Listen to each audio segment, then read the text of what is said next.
अस्सलाम वालेकुम नाज़रीन, welcome in my new video. आज हम डिस्कस करने वाले हैं इस्लामियात का सिलेबस सीएसएस के हवाले से, और इसकी स्पेशली जो फोकस किया गया है वो इसके पास पेपर के ऊपर से किया गया है। और पास पेपर के हवाले से जल्दी जल्दी मैं बताता चलूँ आपको कि कुछ चैप्टर्स जो हैं जहाँ से कंटिन्यूसली सवालात आ रहे हैं, और उनमें से जो पहला चैप्टर है, जो फर्स्ट चैप्टर है इसका, इंट्रोडक्शन टू इस्लाम, इसके अंदर से लाजमन एक सवाल आ रहा है जिसमें से जो हमारे बेसिक बिलीव्स हैं, prophethood, day of judgement, day after, hereafter, life after hereafter, और इसके अलावा तो इनमें से कोई ना कोई सवाल आ रहा है। जैसे कि अब आप 2023 का पेपर दे सकते हैं, 24 का, 21 का, 22 का, 23 का, 24 का और स्पेशल, ये 5 जो पेपर हैं इनके अंदर की मैं आपको समरी बता रहा हूँ। एक एक पेपर लाजमन इनमें से आया है। या दूसरा सवाल जो आया है इसी चैप्टर से वो है हज, ज़कात, इससे रिलेटेड आया है। तीसरा जो है वो दीन और रिलीजन का जो डिफरेंस है उसके ऊपर आया है। तो 3 सवाल इधर से लाजमन आते ही आते हैं। सेकंड जो है वो स्टडी ऑफ सीरा वाला है, और इसके अंदर से तो लाजमन डायरेक्ट क्लियर सवाल आता है कि प्रॉफिट की एज ए एजुकेटर क्या रही है। जैसे कि इसके अंदर एक सवाल है कि ये 2000 स्पेशल सीएसएस का पेपर है, इसके अंदर आप पढ़ सकते हैं verily I have been sent as a teacher, discuss in detail. मतलब प्रॉफिट भी उन्होंने एज अ टीचर कैसे थे, एज अ एजुकेटर कैसे थे। इसी तरीके से प्रॉफिट के हवाले से उनके आया हुआ है कि हम आपको एक और दिखाएँ।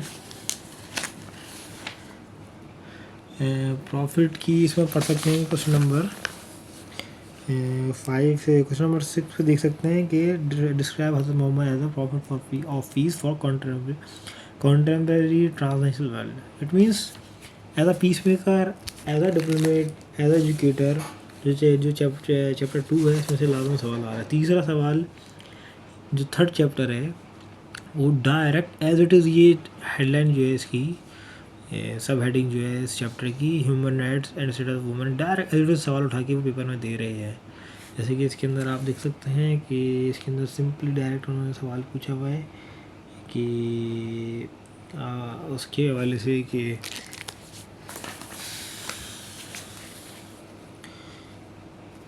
तो इसके अंदर जो क्वेश्चन है, question number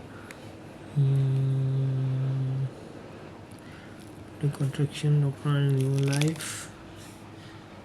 Islamic human rights के वाले क्वेश्चन नंबर पहला जो है वो आप देख सकते हैं, concept of human right, Islamic thoughts in position of status of women. So ये जो 3 सवाल तो कंफर्म यहाँ 3 चैप्टर से ही आ रहे हैं। अगर कोई मिसाल तौर पे प्रिपेयर कर रहे हैं और 3 चैप्टर उसमें सही से प्रिपेयर किए हुए हैं तो रिलैक्स हो जाए, उसका काम बन सकता है, आराम से बन सकता है।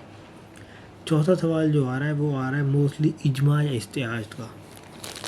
अब ये जो है सबसे आखिरी चैप्टर है इस्लामिक कोड ऑफ लाइफ। इजमा और जो इस्तेहाद वाला सवाल है प्रोसीजर का, लाजमन इसमें से एक सवाल आता ही आता है। तो ये 4 चीज़ें बंदा प्रिपेयर कर ले। इसके अलावा कुछ क्वेश्चन आते हैं जनरल नौयत के।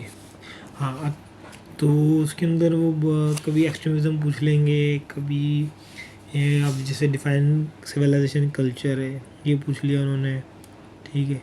इसके अलावा इस तरीके से जनरलाइज सवाल नेचर के आ रहे हैं, अपने फाइनेंशियल सिस्टम के हवाले से पूछ लिया इसके अंदर इन्होंने। तो जर्नलाइज किस्म के सवाल आते हैं कि वो इजीली बंदा अटैम्प्ट कर सकता है।